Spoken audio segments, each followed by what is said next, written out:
2024년이 온 지 엊그제 같은데 벌써 설날이 코 앞으로 다가왔습니다. 오늘은 명절 음식에 대해 이야기해 보려고 합니다. 한국의 설날은 단순히 새해를 맞이하는 시기가 아니라 가족과 친지가 모여 서로의 안녕을 기원하고 한 해의 복을 나누는 중요한 명절입니다. 그래서 이렇게 큰 명절에는 전통적인 음식들이 큰 역할을 합니다. 명절이면 우리 밥상에 올라가는 많은 음식들이 있는데 그 중에서도 떡국, 잡채, 갈비찜, 각종전, 나물, 불고기, 육개장과 같은 명절 음식들은 단지 입맛을 즐겁게 하는 것을 넘어서 건강과 풍요 그리고 가족 간의 유대를 상징하죠. 하지만 이런 명절 음식들은 높은 칼로리, 높은 나트륨, 그리고 높은 지방 함량으로 인해 건강에 부담을 줄 수 있습니다. 현대 사회에서 건강한 식습관의 중요성이 더욱 강조되는 가운데 이와는 다소 거리가 있는 음식들이기도 합니다.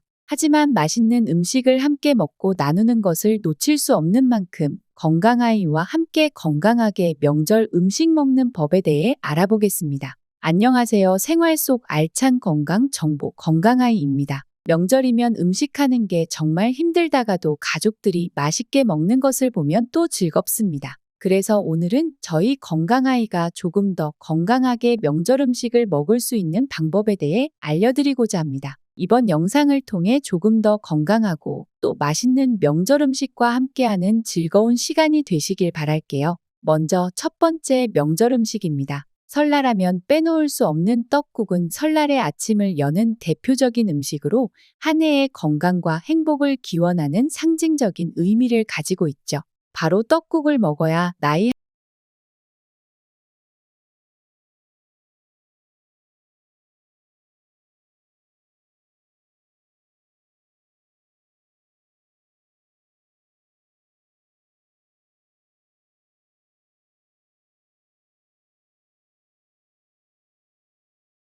떡을 넣어 먹게 된 것이라고 합니다. 이에 더해 엽전 모양처럼 둥근 떡을 먹고 재산도 불어나길 바라는 마음을 담았다고 합니다. 이렇게 매년 설날이면 가족들이 모여 떡국을 나누며 한 해의 건강과 복을 기원하는 것은 아름다운 전통이기도 합니다. 하지만 이런 떡국도 잘못 먹으면 건강에 좋지 않은 영향을 끼칠 수 있습니다. 우리의 몸은 나이가 들면서 몸의 대사율이 느려지고 고혈압이나 심혈관 질환과 같은 건강 문제가 발생할 위험이 높아집니다. 이러한 상황에서 떡국 속의 높은 나트륨 함량은 건강에 부담을 줄 수 있습니다. 따라서 떡국을 더 건강하게 즐기기 위한 변화가 필요합니다. 이를 위해 여러 가지 변화를 줄 수 있는데요. 예를 들어 나트륨을 줄이기 위해서는 국물의 맛을 내는 양념을 조절하거나 국간장을 적당량 사용하는 것이 좋습니다. 또한 떡국에 다양한 채소나 고명을 추가하여 영양가를 높이고 건강한 단백질 공급원으로 얇게 썬 고기를 사용하는 것도 좋은 방법입니다. 그리고 이미 떡국에는 떡으로 인해 탄수화물이 많은 상태이니 떡국 국물에 밥을 말아서 배부르게 먹는 것은 단순히 살을 찌게 할 뿐 아니라 혈당을 급격히 올리는 요인이니 주의해야 합니다. 건강이 걱정된다고 아예 안 먹는 것이 아니라 음식에 대한 관심과 작은 변화를 통해 떡국의 맛을 유지하면서도 건강을 챙길 수 있습니다. 두 번째 대표 음식인 잡채는 그 맛과 영양이 조화를 이루는 대표적인 음식입니다. 여러분도 잘 아시다시피 잡채는 특별한 날에 가족들이 모여 즐기는 음식으로 다양한 채소와 고기를 양념하여 볶은 요리입니다. 이 음식은 여러 세대에 걸쳐 사랑받아 왔으며 여러분의 어린 시절 추억 속에도 자리 잡고 있을 것입니다. 하지만 본래 잡채에는 당면이 없이 여러 채소와 고기를 채 썰고 각각 볶은 후 겨자즙 등으로 무쳐 먹었다고 합니다. 호로록 한 젓가락 먹으면 입맛이 돌아 조화로워 보이는 잡채도 주의해야 하는 점이 있습니다. 가장 먼저 잡채에 사용되는 당면은 혈당 상승을 일으킬 수 있고 과도한 양념은 나트륨 섭취를 증가시켜 고혈압과 같은 질병의 위험을 높일 수 있습니다. 또한 볶고 섞는 과정에서 사용하는 지나친 기름 사용은 칼로리를 증가시켜 체중 관리에 부담을 줄 수 있죠. 이러한 점을 고려하여 잡채를 건강하게 즐길 수 있는 몇 가지 방법을 기억해 두시기 바랍니다. 우선 당면 대신 채소의 양을 늘려 볶아보세요. 시금치나 부추는 물론이고 버섯의 양을 늘리는 것도 좋은 방법입니다. 이렇게 하면 식이섬유를 더 섭취할 수 있고 혈당 조절에도 도움이 됩니다. 양념은 너무 짜거나 달지 않게 간장이나 소금과 설탕을 줄이면 좋습니다. 또 각각 볶아 섞을 때에는 따로 넣는 기름은 최소화하는 것도 방법입니다. 그래서 재료를 볶을 때는 최소한의 기름만 사용하고 되도록이면 신선한 기름을 사용하세요. 이렇게 조리하면 전체적인 칼로리 섭취를 줄일 수 있습니다. 세 번째 명절 음식, 갈비찜입니다. 갈비찜은 많은 한국인에게 특별한 의미의 음식이기도 합니다. 갈비찜의 진한 맛과 풍부한 향은 오랜 시간 동안 우리의 명절상에서 주인공이나 다름없었는데요. 특히 어르신들에게는 갈비찜이 단순한 음식을 넘어서 어린 시절의 명절 때만 귀하게 먹던 귀한 음식이기도 했죠. 그래서 집안 가득 갈비찜의 향기가 퍼지면 진짜 명절이구나 싶은 생각이 들게 하는 추억의 음식이 아닐까 싶습니다. 그러나 건강을 생각한다면 갈비찜이 마냥 맛있을 순 없겠죠. 지방과 나트륨이 높은 음식은 고혈압, 심장 질환과 같은 여러 건강 문제를 유발할 수 있으며 짭조름한 양념에 밥을 비벼 먹기도 한다면 정말 끝없이 먹게 되기 때문인데요. 그래서 건강을 생각하여 갈비찜을 조금 더 가볍고 건강하게 만드는 방법을 고민하게 됩니다. 우선 갈비찜에 사용되는 고기의 부위를 신중히 선택하는 것이 중요합니다. 지방이 적은 부위를 선택하면 동일한 풍미를 유지하면서도 건강에 더 좋습니다. 또한 갈비찜의 달콤한 맛을 내는 설탕을 줄이고 과일을 활용하는 것도 좋은 방법입니다. 이렇게 하면 맛을 유지하면서도 건강에 부담을 줄일 수 있습니다. 여기에 더해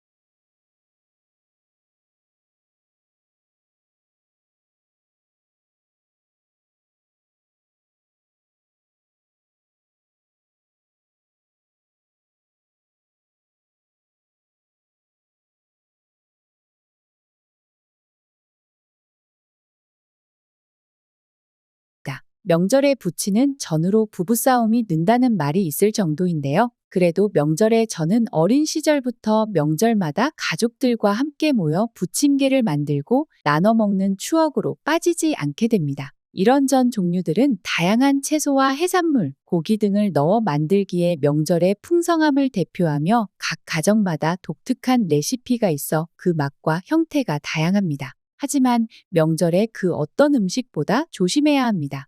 특히 조리에 많은 기름을 쓰기 때문에 지방과 칼로리가 높을 수 있습니다. 이는 특히 고혈압, 당뇨병, 심혈관 질환과 같은 만성 질환을 가진 분이라면 더욱 부담이 될 수 있습니다. 그렇다고 해서 이러한 명절 음식을 완전히 포기하긴 어렵죠. 한번 먹으면 멈출 수 없는 저는 밥 한 끼를 대체할 만큼의 칼로리를 갖습니다. 일반 식용유가 아닌 올리브유와 같이 건강한 기름으로 부치면서 기름을 줄이도록 하고 고열에서 오래 튀기듯 부치기 때문에 당독소를 줄이기 위해서라도 가열 시간을 단축할 수 있는 방법으로 조리하는 것도 좋습니다. 그리고 야채와 함께 먹어서 과식을 방지하는 것이 최고인데요. 특히 예전처럼 이런 고지방이나 고칼로리 음식이 꼭 필요한 요즘이 아닌 만큼 손이 많이 가는 전류를 조금 줄이는 것도 한 가지 방법이 됩니다. 그리고 전에 들어가는 고기류를 육류보다는 생선류의 담백한 재료로 선택하거나 버섯이나 채소류의 전으로 대체하는 것도 좋습니다.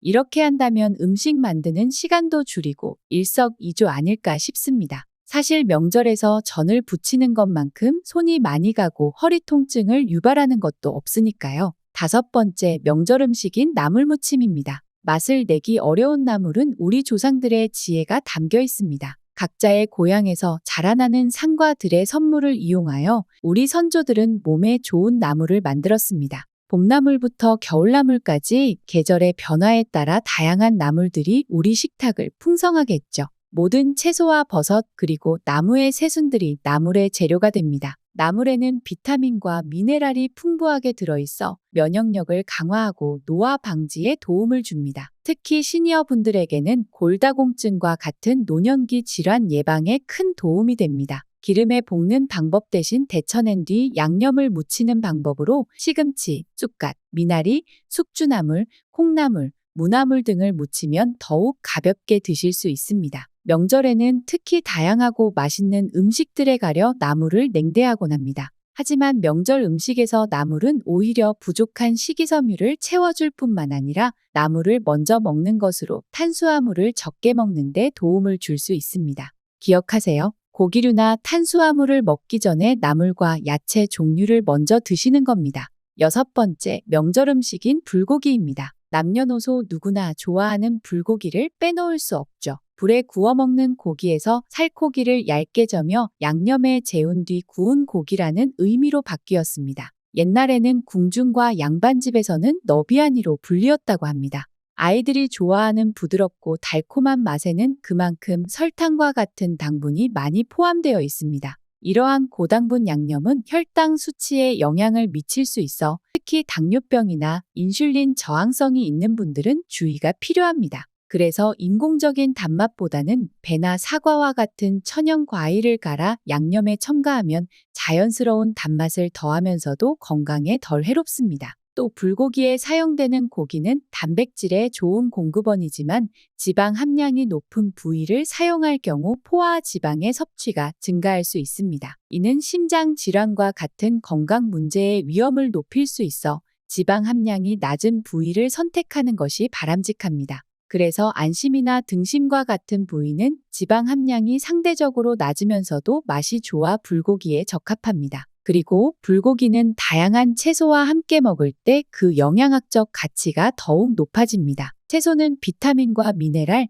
식이섬유를 제공하여 건강한 식사의 균형을 이루는 데 도움이 됩니다. 특히 식이섬유가 풍부한 채소는 소화 건강에도 긍정적인 영향을 미칩니다. 마지막으로 국물 종류를 빼놓을 수 없겠죠. 집집마다 다르지만 명절과 같이 잔칫날이면 육개장과 같은 국물 요리를 빼놓을 수 없는 것이 우리 밥상의 특색이기도 합니다. 특히 기름진 음식을 먹으면 칼칼하게 끓여낸 육개장의 유혹을 뿌리칠 수 없기 마련인데요. 하지만 역시 짜고 고열량의 음식임을 부정할 수 없겠죠. 그래서 육개장의 나트륨 함량을 줄이기 위해서는 소금과 간장의 양을 조절하는 것이 필요합니다. 대신 천연 조미료를 사용하여 국물의 맛을 내는 것이 좋습니다. 자연 재료에서 우러나오는 깊은 맛을 느끼면 나트륨 함량을 줄이면서도 맛의 질을 유지할 수 있습니다. 또 고기의 지방이 적은 부위를 선택하거나 적절한 양으로 조절하여 지방 섭취를 관리하는 것이 바람직합니다. 또한 고기를 사용하기 전에 지방을 제거하거나 국물을 식혀서 지방을 걷어내는 것도 좋은 방법입니다. 그리고 육개장에 다양한 채소와 해조류를 추가하면 필수 비타민과 미네랄을 제공하고 영양의 균형을 맞출 수 있습니다. 이는 육개장을 좀 더 가볍고 소화가 잘 되는 요리로 만들어줍니다. 이렇게 명절 음식을 조금이나마 건강하게 먹는 방법을 알려드렸는데요. 오랜만에 만난 가족들과 배불리 먹은 음식이 나를 해치는 일은 없어야겠죠. 그렇다면 딱 4가지만 기억하세요. 첫째, 과식을 피하세요. 명절이니까 괜찮겠지라는 안일한 마음으로 배부르게 먹을 것이 아니라 과식을 피하고 균형 잡힌 식사를 하시길 바랍니다. 명절 음식은 종종 풍부한 맛으로 과식을 유발할 수 있기 때문이죠. 이를 방지하기 위해 작은 접시를 사용하거나 한 번에 다양한 음식을 조금씩 섭취하는 것이 좋습니다. 이렇게 하면 과식을 방지하고 다양한 영양소를 균형 있게 섭취할 수 있습니다. 둘째, 몸을 움직이세요. 가벼운 신체 활동을 즐기세요. 명절 동안 식사량이 증가하는 만큼 적절한 신체 활동을 통해 추가적인 칼로리 소모가 필요합니다. 가족과 함께 산책을 하거나 가벼운 운동을 하는 것이 좋습니다. 남자분들께서는 앉아만 계시지 말고 주방 일을 돕는 것도 한 방법입니다. 이는 소화를 돕고 전반적인 건강 유지는 물론 가족 관계에도 도움이 되기 때문이죠. 셋째, 단 거사 술을 줄이세요. 명절이면 빠지지 않는 술과 당분 섭취를 제한하세요. 명절에는 달콤한 음료나 술, 그리고 간식에 손이 많이 가게 됩니다. 이들은 칼로리와 당분을 많이 포함하고 있으므로 과도한 섭취는 체중 증가와 건강 문제를 유발할 수 있습니다. 식간 사이에 간식을 줄이고 과일도 한 조각 정도로 만족하는 것이 좋습니다. 넷째, 충분한 수분을 섭취하세요. 마지막으로 충분한 수분 섭취를 잊지 마세요. 명절 기간 동안 충분한 수분 섭취는 신체의 균형을 유지하는 데 중요합니다. 특히 나트륨 함량이 높은 음식을 섭취할 경우 물을 충분히 마시는 것이 중요합니다. 이는 체내 나트륨 농도를 조절하고 탈수를 방지하는 데 도움이 됩니다. 또 커피 대신 물이나 허브차와 같은 건강한 음료를 의식적으로 선택하는 것이 좋습니다. 앞서 안내해드린 음식별 주의할 점과 동안 지켜야 할 4가지를 함께 지키신다면 건강한 명절을 보내실 수 있으실 거예요. 이렇게 명절 음식을 건강하게 즐기는 것은 단순한 식사가 아니라 가족 모두가 건강하고 즐거운 시간을 보낸다는 것이 핵심이 아닐까 싶습니다. 이는 우리의 식탁에서 시작하여 실천할 때 비로소 우리의 행복도 지킬 수 있습니다. 전통 명절 음식을 건강하게 즐기면서 우리는 전통과 현대의 조화로운 균형을 이룰 수 있으며 이것이 바로 우리가 추구해야 할 진정한 명절의 의미가 아닐까 생각합니다. 명절 음식을 건강하게 먹는 방법에 대한 영상 어떠셨나요? 영상을 보시면서 궁금한 점이나 공유하고 싶은 명절 음식 레시피가 있다면 댓글로 남겨주세요. 여러분의 다양한 의견을 듣고 싶습니다. 끝까지 시청해주신 구독자 여러분들 새해 복 많이 받으시고 2024년 올 한 해 건강과 복이 가득하시길 바랍니다. 이상 100만 유튜버를 꿈꾸는 건강아이였습니다. 감사합니다.